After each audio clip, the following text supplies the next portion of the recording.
Бәріне сәлем достар, қақаған аязда тиктоктан түскен ақшамды жаратуға шықтық, яғни жақындарыма сыйлық алатын боламын. Жолдасымның сүйікті кофесін, осында үлкен пачкасын сатып алдым. Бізге біраз уақытқа жететін болады. Кейін жаңа жылға азық-түліктер сатып алдым. Өзіме шапка іздейін деп біраз жүрдім. Осында 2-3 түрлісін киіп көрдім. Қыздар, айнаға мән бермеңіздер, мен де замечание жасап кеттім. Сосын былай қарадым. Ешқайсысы маған мүлдем жараспай қойды. Сосын енем екеумізге 2 түрлі осындай аяқ киім сатып алдым сыйлыққа.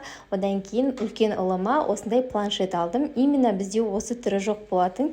Кейін қыздардың осындай ойыншықтарын көрсем, кәдімгідей басым айналып қалады. Иншалла қызым болса, осындай түрін алып беремін деп. Кейін осындай 2-3 түрлі упаковкадағы носкилер сыйлыққа сатып алдым. Үйге келген қонақтарға беретін боламын деп. Сосын кіші ұлыма ойыншық іздедім. Осындай телефон алдым, себебі қолынан телефон тастамайтынды шығарды. Зонаға кіріп, осындай балама пенка алдым. Өзіме осындай спрей алдым.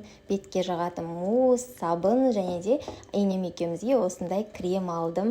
Соңғы қалған 10.000 теңгеме осындай копилкама жақсылап тұрып жазып салатын болам. Достар, келесі жылға армандар өте көп. Иншаллах сіздердің де армандарыңыз орындалсын. Менімен бірге болғандарыңызға рахмет. Жаңа жылда жаңа видеолармен, жаңа рецепттермен сіздерді қуантайын. Рахмет.